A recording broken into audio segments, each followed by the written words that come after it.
Tony Perkins is, of course, a religious leader in the anti-gay movement, and he's going to react on a right-wing radio show to the recent news that all of the Northeast now has gay marriage.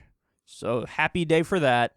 And North Dakota is the only state in America without a challenge to accepting gay marriage.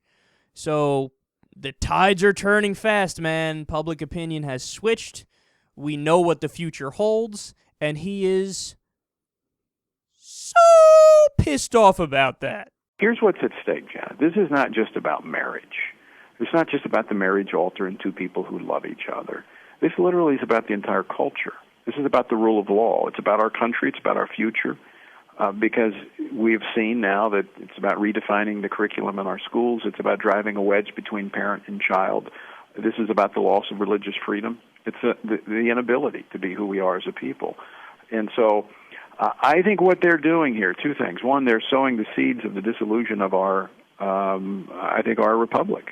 Because if once we lose the rule of law, we've lost what holds this together.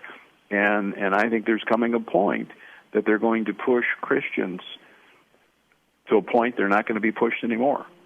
Probably. And I think we're very quickly coming to that point.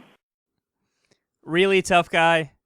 They're pushing Christians to a point that they don't want to push us there. We might react. Really, what are you going to do? What are you going to do? Go ahead, we'll wait for you. Want us to push you further in that direction? I would love to push you further in that direction, big guy. What are you going to do? You going to wage a revolution? Is that what you're going to do? What, are you going to march on Washington? Have 17 people show up? It's just like the story we did the other day, Operation American Spring, the goofy thing where they said, minimum of 10 million people will show up, and maximum 30 million. We know how this is going to go down. You know how many people showed up?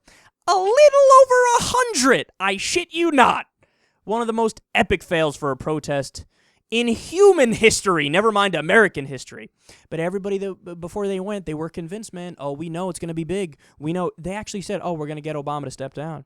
We're going to put too much pressure on him. There's going to be too many people there. He's going to have to do it. That's what's going to happen. They convinced themselves out that's the case. They went out on all the right-wing talk shows and said that.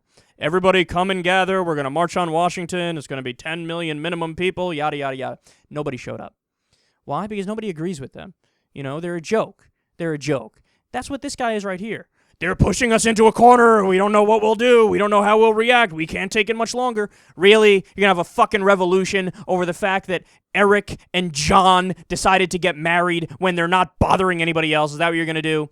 You're so angry that Joe and Steve might be able to blow each other in peace behind closed doors that you're considering a revolution. You're considering changing the country or marching on Washington or doing a coup. What a silly bitch you are.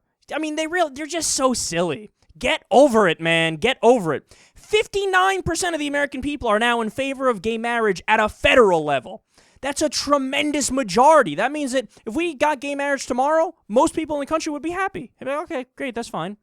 Look, the number of people, even of the people who are against gay marriage, it's more of a nonchalant, like, yeah, I mean, I'm just not in favor of it because, I don't know, I'm religious and I think God thinks that and whatever. I'm not in favor of it. There's a large percentage of the people who are against gay marriage who are in that nonchalant crowd, you know?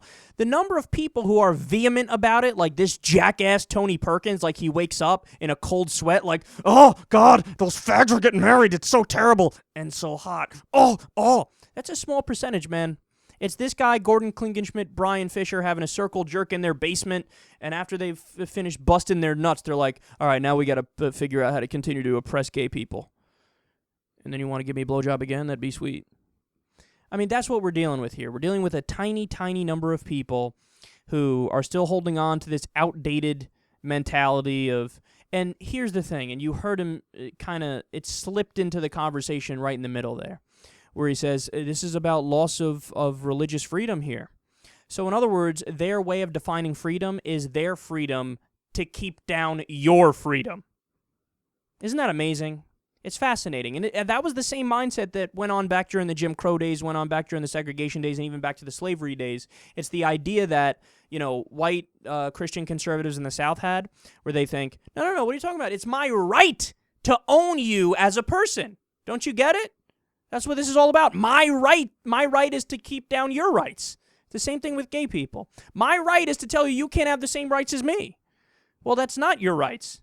You don't define rights as keeping down other people's rights, but that's how they see it because they don't want things to change. You know, they had such a lockdown on the culture for so long, and now finally when we become more progressive on social issues, they feel like they're losing the country, man. He actually said it's dissolution of the republic. I mean, this is the kind of thinking that we deal with on this issue from the far right.